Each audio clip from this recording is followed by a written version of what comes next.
Good afternoon. My name is Adrian Dix. I'm BC's Minister of Health. To my right is Dr. Réka Gustafson, who's the Deputy Provincial Health Officer and leads the BC Centre for Disease Control. And this is our COVID-19 briefing for British Columbia for Friday, February the 19th. We're honored to be here on the territories of the Musqueam, of the Squamish, of the Tsleil-Waututh First Nations. There will be a written briefing on Monday at 3 o'clock, and then on Tuesday from Victoria, Dr. Bonnie Henry and myself will be providing an in-person briefing on Tuesday afternoon.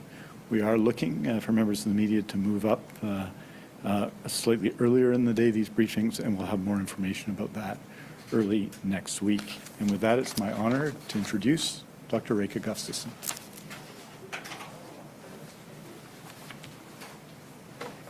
Good afternoon, everybody. It is my pleasure to bring you the briefing for February the 19th, 2021.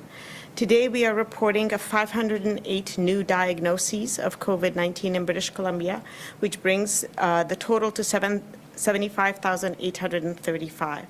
116 of these were in Vancouver Coastal Health, 286 in Fraser Health, 22 in Vancouver Island, 59 in Interior Health, 25 in Northern Health, and there were no cases in the past 24 hours or since the last reporting from outside of Canada. At this time, there are 4,486 British Columbians with active case of COVID-19. 217 are in hospital at the moment, and 61 individuals are in critical care or intensive care. 7,699 individuals are currently under active public health monitoring for exposure to COVID-19, and 69,970 people in British Columbia have fully recovered from COVID-19. In the last since the last reporting period, we have 6 new deaths to report, and of course extend our condolences to the family and loved ones of those who lost their lives. There's one new healthcare outbreak reported in the Interior Health and at the Florentine Long-Term Care Facility. There are 13 active outbreaks in long-term care facilities at this time, and 6 in acute care. There are 734 individuals with COVID-19 at the moment in these settings, 447 residents and 287 staff. The outbreak in Cannon Lake is now over. We are also monitoring variants of concern which are being monitored around the world. And as of yesterday, there were 72 identified in British Columbia. 52 are the B117 type, and 20 are the B1351 type. Since the start of the COVID-19 immunization program, 192,942 doses of COVID-19 vaccine have been administered in British Columbia. 36,923 of those were second doses. Yesterday was the highest number of doses were administered in any single day. 12,250 people received a COVID-19 vaccine in British Columbia yesterday. This is very good news, because with every individual that is protected through vaccination, we are all safer. The preliminary evidence from our immunization of our elders and seniors living in long-term care facilities is actually very encouraging. We are seeing a decline in outbreaks, and we are seeing a local assessment of effectiveness has shown us that there's substantial protection in the frail elderly from vaccination. This is a very important finding, because this is the population at highest risks of severe illness, and it's not a population that always responds particularly well to vaccines. So this is actually an extremely good finding for us. We have not yet eliminated outbreaks completely, but we have seen strong results of vaccine effectiveness. A little bit about where we are today. This has been a long and difficult journey for many of us, but with highly effective vaccines being administered throughout BC, we have every reason to feel encouraged. Taking the preventive measures to prevent COVID-19 are like other healthy behaviors. It can be more challenging some days than others, and we do better than some days than others. At this stage of the pandemic, it is key to be supportive of each other and focus on the things that make a real difference. Staying at home when you are sick, avoiding gatherings, following the safety plans of your workplace and school, and getting tested if you have symptoms of COVID-19. And if you do test positive for COVID-19, please continue to work with your local public health who are there to protect you. Contact tracing and outbreak management remain key components of COVID-19 response because this virus tends to spread through clusters and known chains of transmission. So when a notification of an exposure in your school or workplace occurs, you have a role to play. It means the system is working for you and working for all of us to protect us. There are many things now that the days are getting longer that we can enjoy safely, and that's a really important thing to think about in terms of our mental health. We can pick up a coffee from our favorite coffee shop. We can get outside for a hike or a snowshoe. We can see a friend for a walk and get a boost from the boost we need from that safe social connection. And connecting and looking after one another is important to our overall health. So please remember to reach out to those who may be alone. A phone call may mean the world to them. And COVID-19 has shown us that we have more in common than what separates us. And I really would like to thank all British Columbians at this time in the pandemic for having persevered and having continued to take the measures that we need to keep us all safe. Thank you. And I'm happy to take any questions.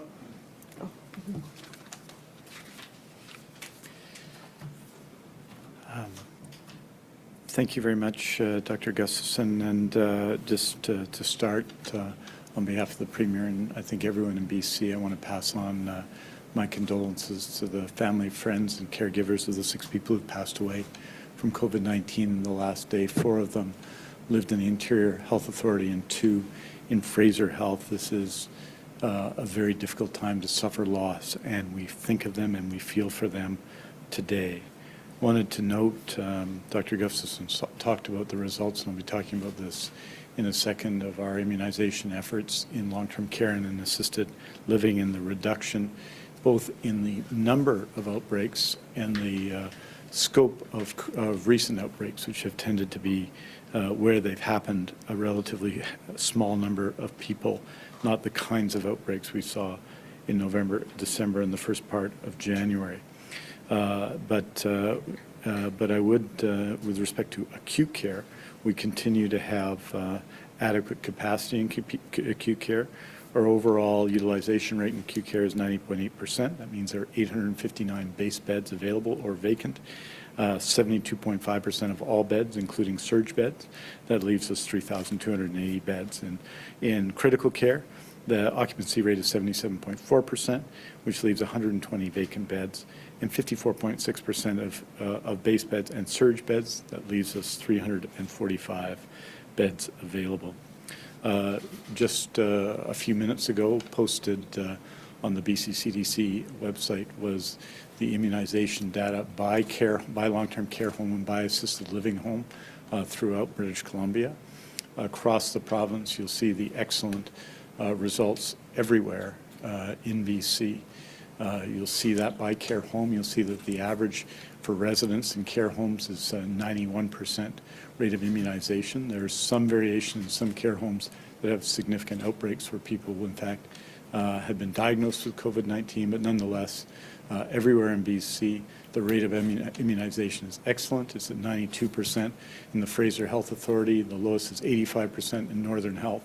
And as you can see from the report Dr. Gustafson did, we have been carrying on with second doses. I think doubling the number of second doses in the last 7 days that have been provided in BC.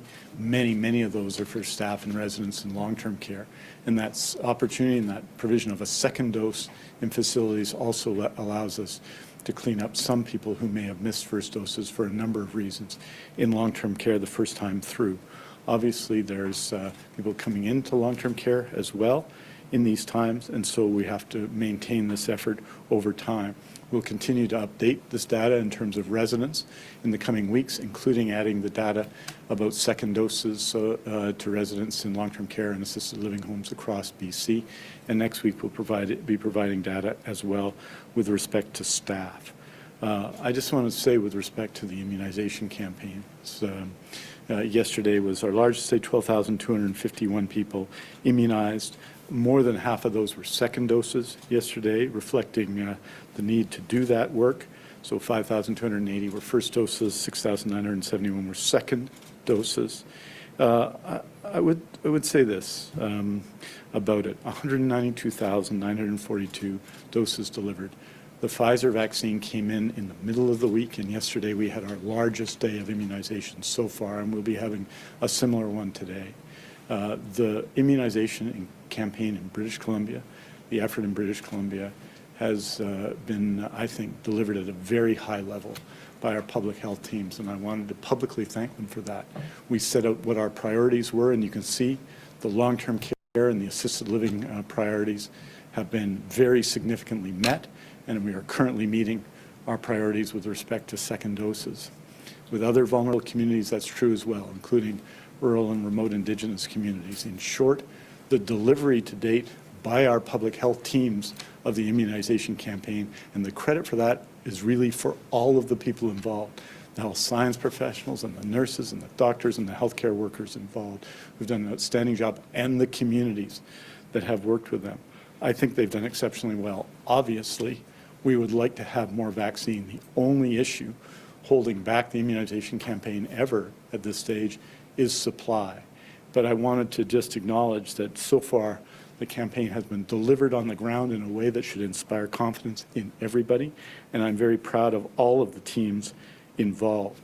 Many people who are over 80 who will be expecting to receive their immunizations in the month of March are obviously interested in that, and we'll be providing more information about that shortly. But in general, if you are in the general population, in other words, you're not connected through home support or living in independent living or others, you can expect to be vaccinated between March 15th and the end of March.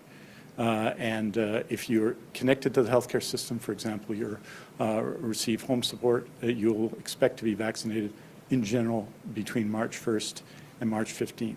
More information about the details, the websites, the numbers to call in will be provided in a detailed plan coming forward, but people can have confidence that just as we've delivered so far, we're going to be making every effort to do that well and effectively.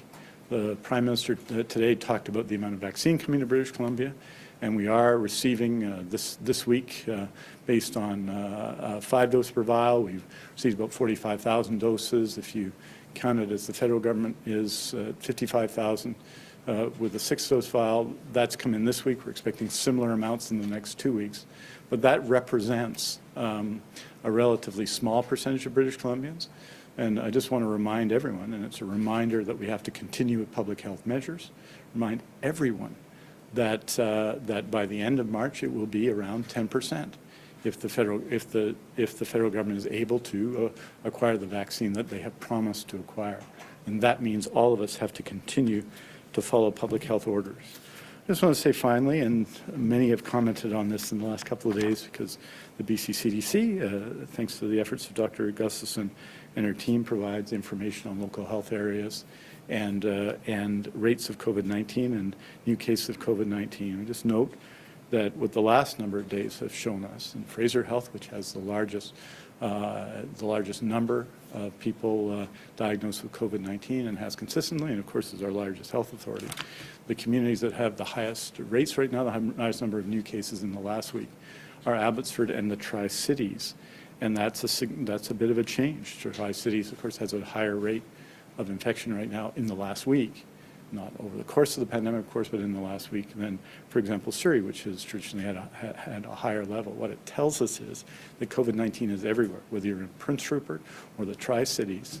It makes no sense now to go in person to do karaoke. It makes no sense now, when you can do it virtually, to go and have a trivia event with other people.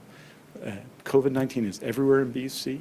There are challenges with the variants, and we have to, right now, follow public health orders that I think are actually well understood but need to be followed. We know, because it's about health, that some days we don't do as well as others. We don't eat as well, we don't exercise as much. But that was yesterday. Today and tomorrow, we have to really focus now, in this time when we have hope on the horizon, but it's still on the horizon, to follow the orders of Dr. Henry, to follow the advice and counsel of Dr. Henry and Dr. Gustafson. In short, what we've done is a start, but it's just a start. There are 4.3 million people to be immunized, and 156,000 having received their first dose. A further 37,000 having received their first and second doses is a start along the way, but it's 4%. It's 1 out of every 25 people. So the percentage that must matter to us now is 100%. We have to stay 100% all in, committed to stopping the spread. Showing that kindness to each other, using the skills we've been taught to stop the spread, is key to our pandemic effort. And it tells those delivering our vaccines that even if it's not our turn yet, we are right there with them, helping to give their work every chance for the greatest success. Have a safe weekend, everyone, and we'll see you on Tuesday with a report on Monday. Aujourd'hui, nous annonçons 508 nouveaux cas qui ont testé positifs pour COVID-19 pour un total de 75 836 cas en Colombie-Britannique. Nous sommes attristés d'annoncer 6 nouveaux décès liés au COVID-19 pour un total de 1327 décès en Colombie-Britannique. Nous offrons nos condoléances à tous ceux qui ont perdu leurs proches durant cette pandémie. Parmi l'ensemble des cas confirmés de COVID-19, 217 personnes sont actuellement hospitalisées, dont 61 en soins intensifs. Merci beaucoup. Thank you very much. We're happy to take your questions. Thank you, Minister Dix. As a reminder to everybody on the phone line, please press *1 to enter the queue. You'll be limited to 1 question and 1 follow-up only. I would also ask that you please take your phones off mute. You're not audible until your name is called. First question this afternoon is from Richard Zussman, Global News. I'd like to ask about, first, the situation at Little Mountain. The executive director there has now resigned. Minister Dix, is this an admission of wrongdoing? And what do you say to families who say changing one person isn't enough to fix what has happened to be the largest outbreak in long-term care in the province?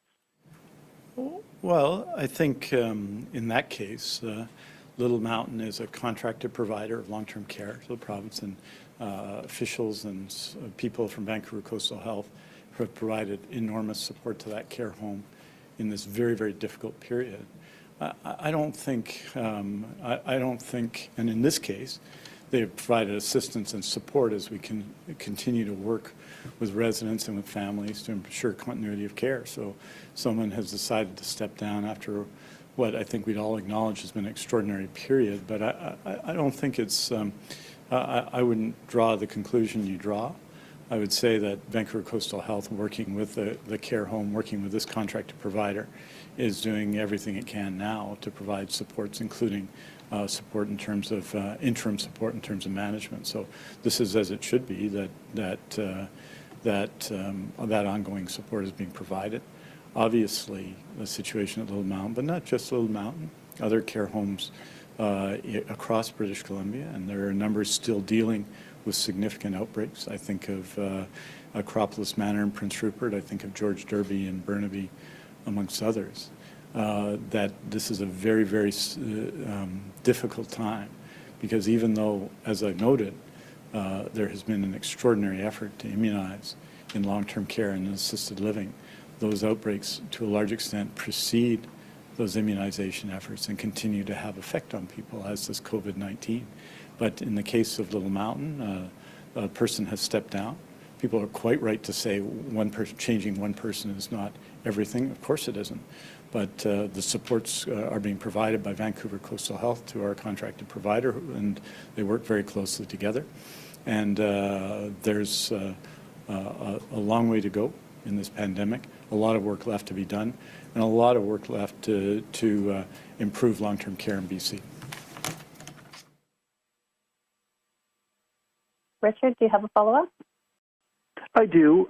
There's a picture that was floating around social media of two well-known former Olympians who live in Quebec, who traveled to Rossland, in theory, to ski. The photo is captured at a local bar, no masks on, close together, and clearly they do not live in the same household. What do you think what message do photos like this send? Are they concerning to you? And does this speak to the sort of fatigue that everyone is feeling here around ongoing restrictions? And do you worry that seeing something like this could lead people to say, well, I'm just going to go break the rules too? Oh, I don't think the latter is the case. I think the overwhelming majority of British Columbians are following the rules and are tired of those rules at the same time. The fact that they're tired of those rules doesn't change the fact that they're following them. And, I'm sure many people in British Columbia, when they see that, and they see other incidents such as that, and we've seen those over the course of the pandemic, people not following guidance or not following rules, a small handful of people. It makes all the people following the rules really frustrated. But I don't see any indication that seeing other people engaging in behavior which is not consistent with public health orders, which are guided on keeping people healthy and are designed to keep people healthy. I don't see evidence that people look at a picture like that and they say, oh, well, I should not follow the rules. I should not keep my loved ones healthy. And with respect to people who make mistakes, well, today is a new day, and it's important now that people follow the rules. It's important today that they follow the rules, because we are in the midst of this. More than 500 cases today. It's a significant number of cases. We've got more than 200 people in hospital, less than before, but a significant number of people in hospital. And now is the time to follow the rules. Next question is from Justine Hunter, Globe and Mail.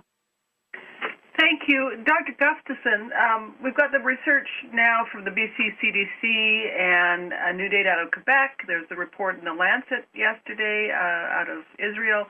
I'm just wondering, is there consensus building that we should be focusing on delivering the first shot to as many people as possible and defer the second shot for up to 90 days as they're doing in Quebec and in the UK? Thank you for that question. There is certainly vigorous and rigorous public health debate on that, and one of the contributors to that debate has been actually a recent letter in the New England Journal of Medicine by scientists from the BC Centre for Disease Control, and the data are in fact accumulating that a first dose of the messenger RNA vaccine gives substantial protection in the short term. In fact, it gives very similar protection to what we see in the trials from 2 doses. And that's a really important debate and discussion to have, and we continue to have that debate and discussion in Canada and around the world. What we're all trying to do, is maximize the protection from the available vaccine to the entire population. So I would say that the data are being looked at very, very carefully, and evidence is accumulating to support that as a potential approach for maximizing protection in the population. Justine, do you have a follow-up? I do, and I didn't hear quite the answer, but I still have another thing to ask. So if Minister Dix wants to weigh in on that one. But my question now is those churches who are fighting the health orders out in Chilliwack say they will open their door to services on Sunday. And I'm wondering what kind of enforcement should be expected by people who choose to go to church on Sunday in defiance of the provincial health orders. Well, I think first of all, I would say on the second dose that we continue to provide second doses. So you see now that number's doubled. I think we were about 17,000, 18,000 as of last Friday. Now it's almost 37,000, and that's obviously something we continue to do particularly in the places where we delivered first doses early, which are long-term care and assisted living and acute care. So that process continues. With respect to the court case that's been brought forward against the provinces by a select number of churches, that matter is still before the courts. Obviously, the orders apply, and they apply across BC. And overwhelmingly, I've been moved because from the beginning of the pandemic, from March of 2020, I and the Premier and Dr. Henry have been meeting with faith leaders across the province, and I've been moved by the extent to which faith leaders, community leaders of all faiths have followed the orders, even though it obviously has a huge impact on churches and on synagogues, on temples, on gurdwaras, on mosques in BC, and yet people have followed those rules and continue to. And I think, one of the real tenets of faith is to keep one another and support one another in our health, our spiritual health, but also our physical health. And those are the lessons. Those lessons are everywhere in religious texts. And I think the behavior of people across BC in protecting their congregations demonstrates that. So I expect people will continue to follow provincial health orders across BC. And of course, there will be a need to enforce in some cases, but I'm not going to comment on that part, which is the responsibility of the agencies that enforce things, except to say that I am gratified by just how many religious leaders have not just been following the rules, but contributing and finding other ways for people to follow their faith and follow their path. Penny Daslow, CTV.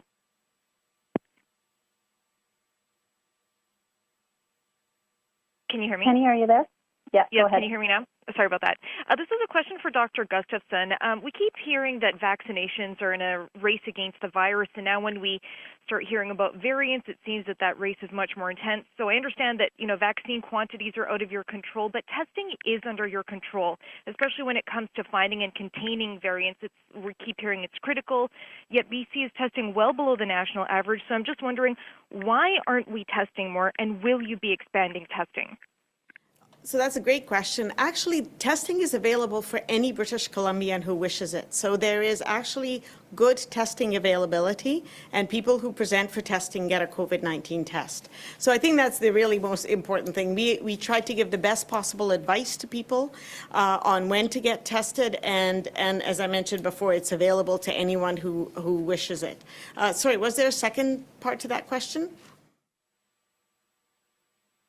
Well, it's just that we're not doing a lot of tests today. I mean, we're averaging about 7,000 a day. We've got capacity up to 20,000, and in December, the restrictions, you're told, and the requirements on the CDC's website, there are only key symptoms that are supposed to be tested now. So I think whether that's keeping people away or they're being turned away, our testing just is way below the national average. Like, we're simply not doing it. So is there a plan underway to try to test more people for more symptoms? Are you considering, asymptomatic spot testing just for when people are pre-symptomatic? I guess I'm just wondering why we're not doing more to try to filter and test to see what's out there. So testing without symptoms is actually not a strategy that has been proven to be particularly helpful. And again, our testing guidelines in British Columbia have actually quite a low threshold. And there's two things that are important. Our testing guidance to the public is focusing on when you should really act. You should really not delay and get a test right now. But absolutely no one who presents for testing should be or is being turned away for testing. At the end of the day, we test people who present for testing. And one of the reasons maybe that our testing is relatively, or is what it is that the measures that we're taking that reduce the rate of COVID-19 actually reduce other respiratory illnesses as well. And because we generally test people with symptoms of respiratory illness, if we have less respiratory illness in the community, fewer people will be presenting for testing. But I would say that looking at our strategies and our approach to testing, we actually have no indication that we're missing large numbers of cases or even substantial number of cases. And the idea of proactively going out and testing asymptomatically is something that we thought about early in the pandemic, but has not been found to be a useful exercise. Penny, do you have a follow-up? I do, and thank you for letting me have that. Today, the federal government presented some concerning modeling about a third wave. They're warning that we could see up to 7 times the number of daily infections we're seeing now by the spring if these variants do take hold. They're emphasizing stricter public health measures are probably needed. Ontario is already extending lockdowns, and I'm just wondering what the plan is for BC. When you're planning to make changes, what kind of changes those could possibly be, if there's a threshold you're looking at? So for your first question, mathematical models are exactly that. They're mathematical models, and they take the parameters that we are seeing with these new variants and then give us potential scenarios. They don't predict what's going to happen. And I think that's really important to remember. So what we need to do, and what we have been doing in British Columbia all along, is respond to our own pandemic.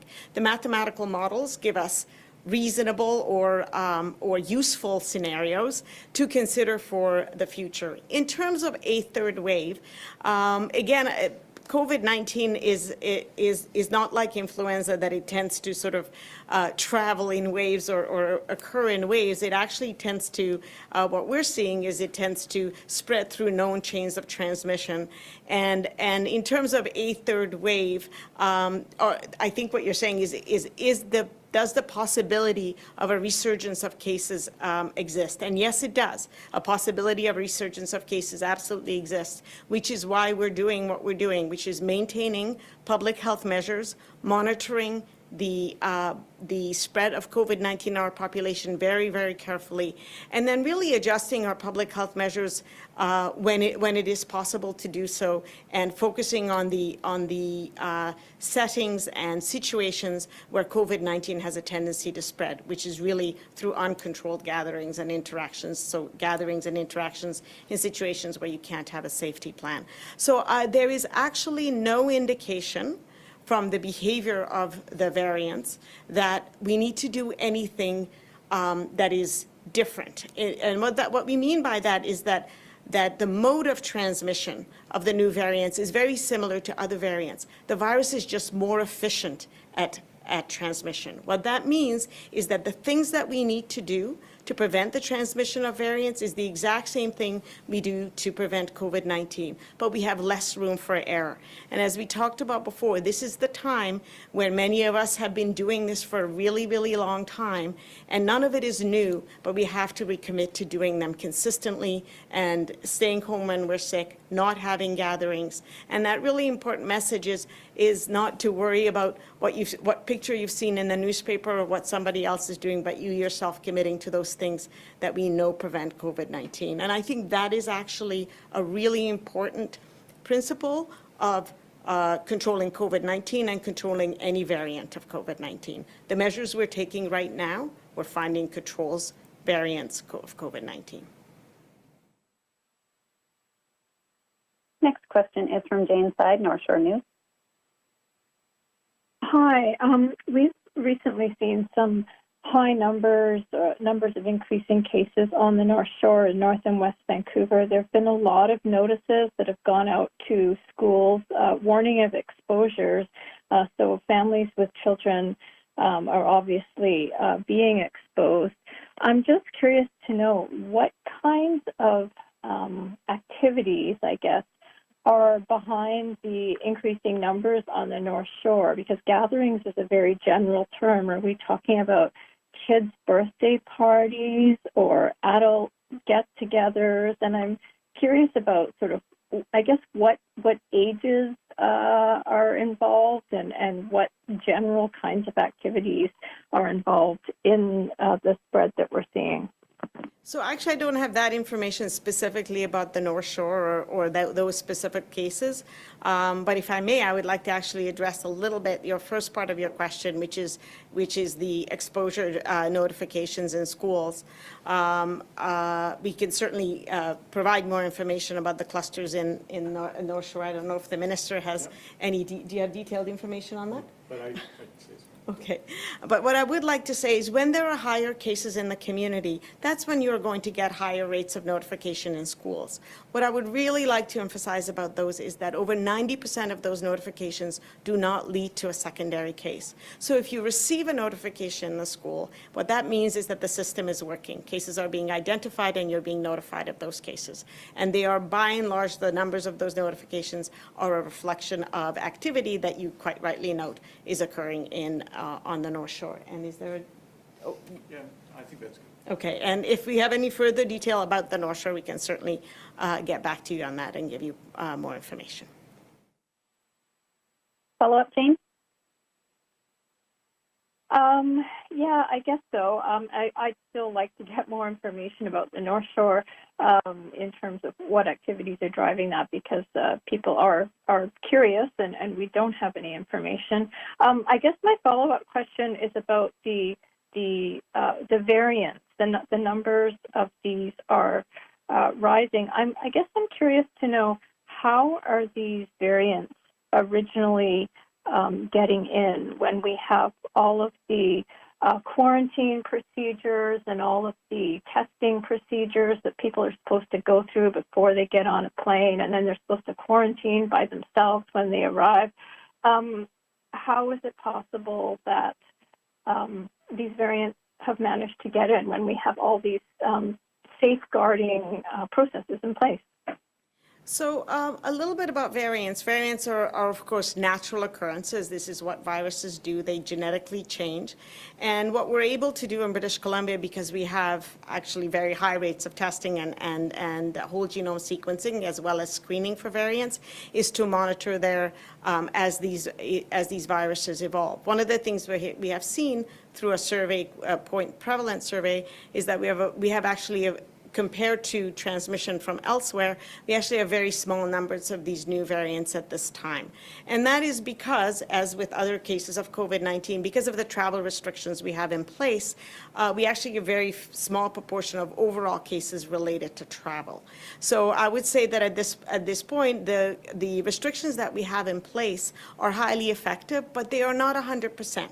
And again, that's why we need to practice them consistently. That's why we are trying to apply them in as many situations as possible, and we're minimizing the spread as much as possible. But it's not going to be 100% in a pandemic. And one of our goals is to make sure that we minimize such transmission. And we're also able, as I mentioned before, through testing, monitor the spread and respond as needed. So your question is how is it possible? Some travel does occur. The measures we have placed are highly effective, and nothing is 100%.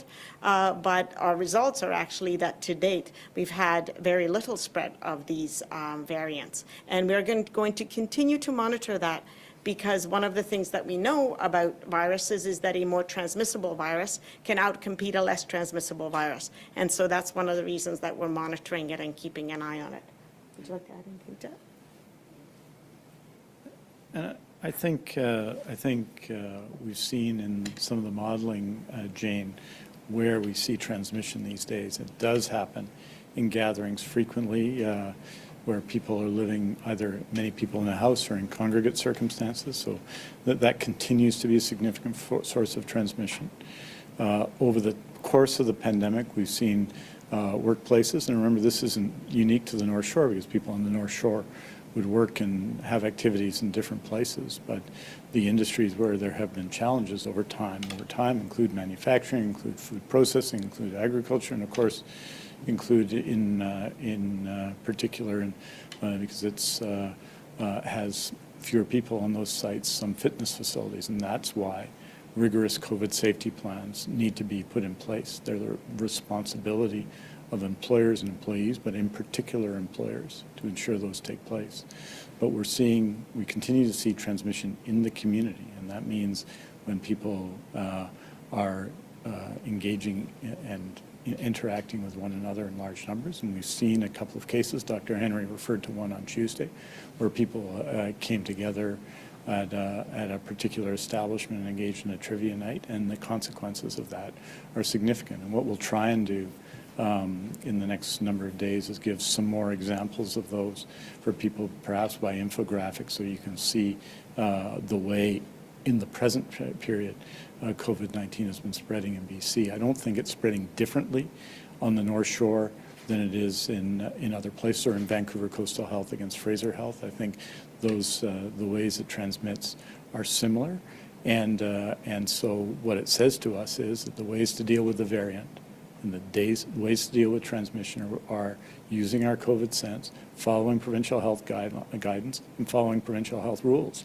And we have to continue to do that, and we really have to commit to it now in this period where we're still in respiratory illness season, Well, we have hope in the horizon with vaccines. These next number of weeks, these weeks from now through to April, are going to be critical to managing the pandemic, both with variants and with COVID-19 in general.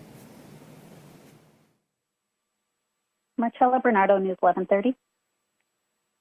Hi, everyone, and thank you so much for taking my questions today. I have to go back to Little Mountain Place, if I could, Minister Dix, and just ask you about, with the third wave possibly coming, I've spoken to a lot of family members who are very concerned about a lack of communication, not just from Little Mountain Place, but from other care home operators, where you're being told you can't visit your loved ones, but when you call and try to get information, you're not given it. And I've spoken to several family members now who are saying that communication is horrible with care home operators when they ask for an update. What assurances can you offer us that if this virus keeps getting into care homes, that people will be able to call up and get the information they need about their loved ones?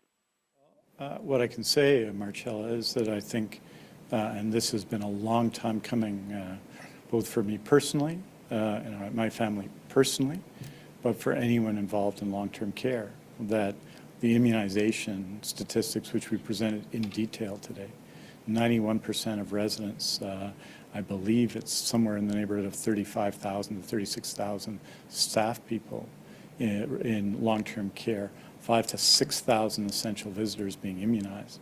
The fact that we've gone from, I think the number was 59 on December 15th, 49 on January 15th, to I think 14 outbreaks in assisted living and long-term care, tells us that immunization campaign is working. And certainly as we were proceeding with second doses, and you see that in long-term care, you see those numbers because they were the early dose people who received first doses. What we're looking at in the coming weeks, as we complete second doses, is to create more opportunity for people to visit their loved ones in long-term care. And this will create, in this circumstance, makes it better for residents of long-term care, for their families, and for the staff working in long-term care. So absolutely, communications should always be good. In the case of some care homes, these were unbelievably difficult times, as you can imagine. That I can tell you that moment when an outbreak is declared, when you have a family member in a care home, is a terrible day. And you, if you could get minute-by-minute updates, you would want those. I know that's the case. And I think everyone should do as good a job as possible. But I think what we hope is going to change soon in long-term care, what we hope is going to change soon is assisted living, is the fact of immunization and its obvious effect on the transmission of COVID-19 in long-term care is going to bring other changes. And I expect it will do so, we believe, in the month of March, where people are going to have more access, not less, and more opportunities to engage in, not less. And that's why we did long-term care at the beginning, why we completed long-term care so early in front of many other jurisdictions, because we understand that the impact of COVID-19 on long-term care is not just the cases and not just the unbelievable weight of tragedy of people who've lost their lives, but also the quality of life in long-term care. And the pandemic has negatively affected that, and we want to move back as soon as we can to the best possible circumstances we can get to. Marcella, do you have a follow-up? I do. I'm sticking with communication now, and I really hate to have to ask this here, but I'm not getting the answer anywhere else. So, Minister Dix, I'm not sure if you've been given this information, but I'm trying to track down exactly how many of the 676 cases at Whistler that have been recorded since January 1st are indeed people that live in the area, and how many of those are people that do not live in Whistler. And for some reason, somebody has these numbers, and they're not sharing them. Well, I would say this, that if, for example, Marcella, you live in Community X, let's not give it a community name, right? And you were to visit Whistler, and you were to have COVID-19 transmitted to you while you were in Whistler, and you returned home, and you tested positive in, say, Fraser Health, that would count as a Fraser Health case, right? Because it's the place where you reside where we define the case.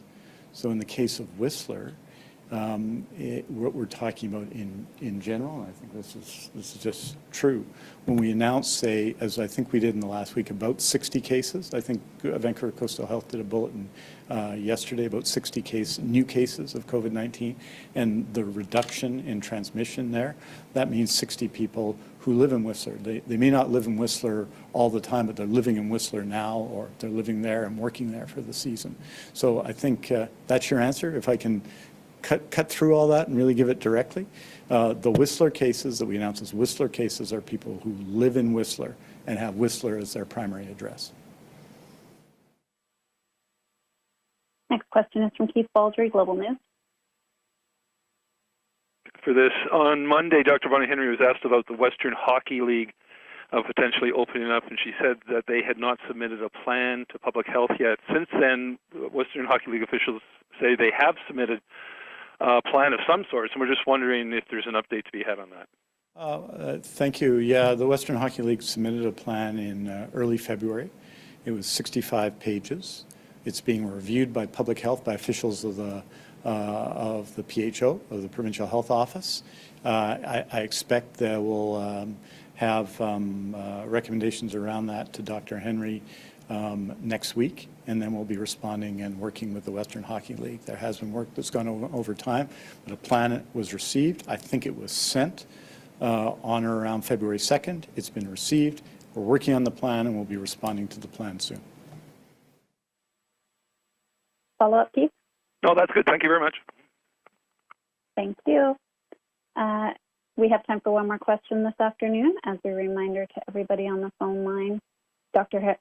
Gustafson and Minister Dix will release a statement this afternoon with the latest information on cases, hospitalizations, and outbreaks, which you can find at news.gov.bc.ca. For updated province-wide restrictions, visit gov.bc.ca/COVID restrictions.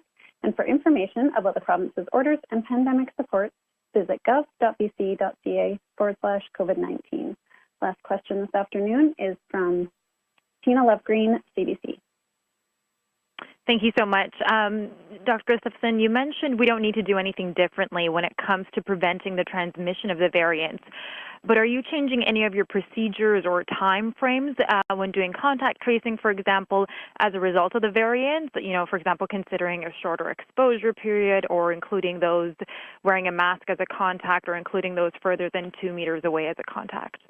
Those are really good questions, and actually goes back to that idea that at this time, there's no indication that those parameters are different in a variant. And what that means, that is there a longer incubation period? Is there a longer infectious period?